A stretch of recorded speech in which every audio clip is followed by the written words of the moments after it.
Today, I come to the floor to speak about a recent tragedy that has deeply impacted my home state of Iowa, and I think all of the country, because of cable television, is well aware of this.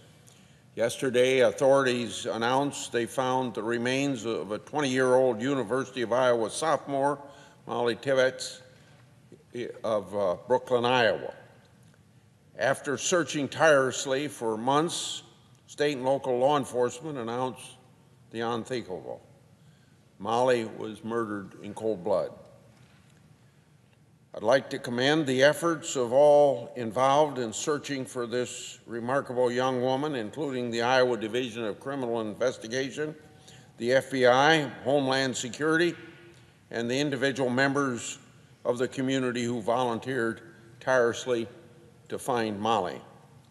Americans watch the news every night, all of us holding out hope that Mollie would soon be found and return to her family. I extend my sincerest condolences and sympathies to Rob Tibbetts, that's Mollie's father, and Laura Calderwood, Mollie's mother. They spent the last month and a half searching the state for their missing daughter. Rob and Laura traveled across the state, raised awareness on TV, and handed out buttons, T-shirts, and missing person flyers at the Iowa State Fair. Both Rob and Laura showed remarkable bravery in the face of the tragedy. Know our thoughts and prayers are with you and your family during this difficult time. Now, for those of us in Washington, we ought to try and learn something from Mollie's character and the example that she set. As Mollie's boyfriend, Dalton Jack, said, quote, "She's not just a missing person flyer," end of quote. Mollie was an avid reader who enjoyed the choir, theater, and writing. Mollie loved her friends and had natural ability working with children. Her friends say she had a gift to make everyone feel like the most important person in the room. No doubt her nurturing character and her ability to be everyone's counselor, as a friend put it, led her to the University of Iowa to study psychology. There, Mollie spent her summers taking classes and working at a day camp with the Grinnell Regional Medical Center, where she mentored children. It's no surprise that when Mollie went missing then, over 200 people showed up for a vigil in her honor. While we mourn the loss of Mollie Tibbetts, it is the duty of this senator and every other senator to act to prevent further tragedies like this one from devastating family and an entire community. We now know that Mollie was murdered by a 24-year-old undocumented immigrant who has been in the United States illegally for 4 to 7 years. That's right, 4 to 7 years this man was here undetected and unaccounted for. This raises questions about his immigration, employment, and criminal history, and we must receive answers. So today, I sent a letter to the Department of Homeland Security seeking any immigration history on this man and a briefing to better understand how he was able to get and stay in Iowa. This isn't too different than I've done many cases where some undocumented person, particularly those who had been deported and returned, asking for questions when there was a tragedy like what happened to Mollie.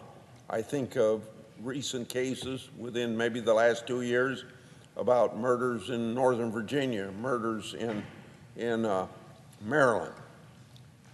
The Tibbetts family then, the people of Iowa as well, and I hope all American public feel they deserve answers. Based on the information I do have, it seems this murder was preventable. Stricter border security measures, including increased personnel, enhanced technology, and modernized infrastructure, could have prevented this man from crossing the border. In other words, secure the border.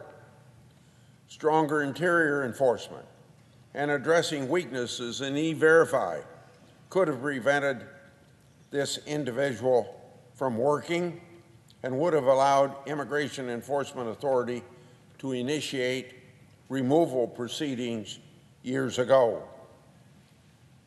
Earlier this week, President Trump invited officers and agents of Customs and Border Protection, and Immigration and Customs Enforcement to the White House to thank all these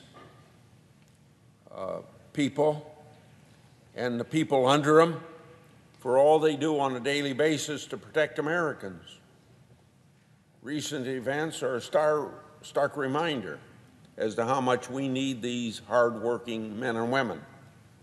Amidst cries from the radical far left to abolish law enforcement agencies such as ICE, I'm proud to stand here in support of the brave men and women of that agency. Customs and Immigration Enforcement are tasked with protecting the homeland, a duty they willingly accepted on behalf of all Americans, and of course the #1 responsibility of the federal government. Every day, men and women of the Border Patrol and of ICE, or you could say Immigration Enforcement, put themselves in harm's way because Congress tasked them with this great responsibility. So to my colleagues on the other side of the aisle who call for abolishing immigration enforcement, I urge caution. And we've heard a lot of that lately about abolishing immigration enforcement.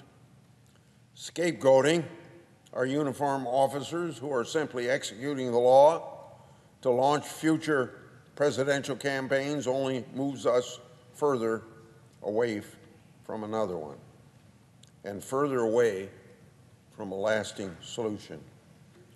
To put their efforts into perspective, let's take a look at some data. During fiscal year 2017, ICE arrested more than 127,000 aliens with criminal convictions or charges. ICE made 5,225 administrative arrests of suspected gang members. Last year, the criminal aliens arrested by ICE were responsible for more than 76,000 dangerous drug offenses, 48,000 assault offenses, 11,000 weapon offenses, 5,000 sexual offenses, 2,000 kidnapping offenses, and 1,800 homicide offenses. And those statistics are just for ICE enforcement and removal operations. Last year, ICE Homeland Security investigations made over 4,800 gang-related arrests. ICE also targets illicit drug flows, human trafficking operations, and transnational criminal and terrorist organizations. ICE is part of our broader national security apparatus and often works hand in hand with our partners at the Department of Justice, including Drug Enforcement, FBI, and hundreds of federal prosecutors. In 2017, ICE identified or rescued 904 sexually exploited children and 518 victims of human trafficking.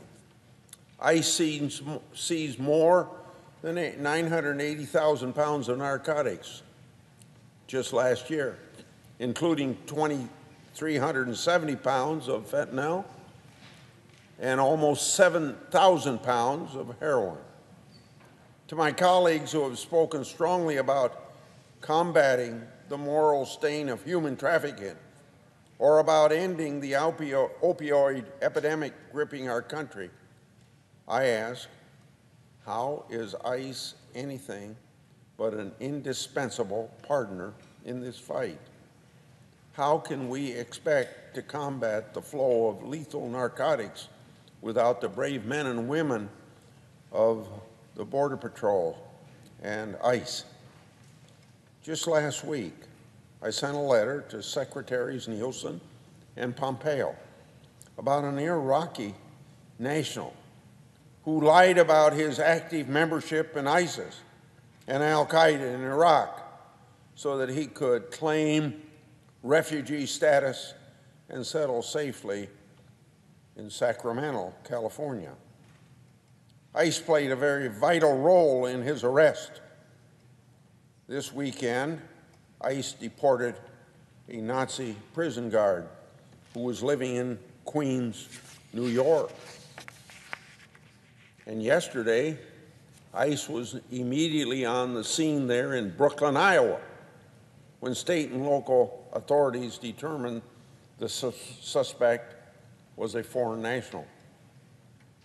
Congress has been dancing around the issue of securing our borders and strengthening interior enforcement for far too long. We've told voters that we'll fix the problem, but we don't seem to get the bills passed. But stories like Kate Steinle, Sarah Root, Kayla Cuevas, and now Mollie Tibbetts continue to appear in the news. And we ought to come to the conclusion that enough is enough. So I urge the Senate to put partisanship aside and support Sarah's law. That's just one that some of us from the Midwest have introduced.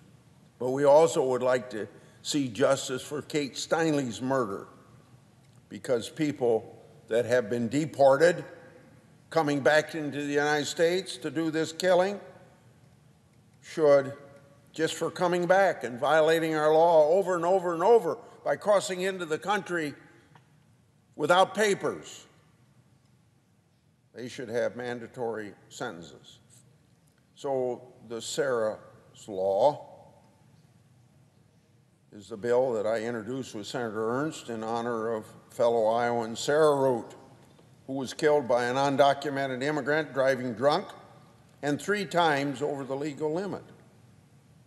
Sarah's Law is a common sense bill that requires the federal government to take custody of anyone who entered the country illegally, violated the terms of their immigration status, and had their visas revoked, and is thereafter charged with killing or seriously harming another person.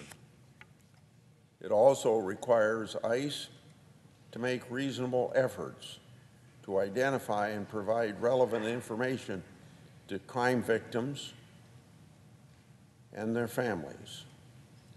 So I end thinking about Mollie's death, but you can continue to think about Sarah Root or Kate Steinle and others.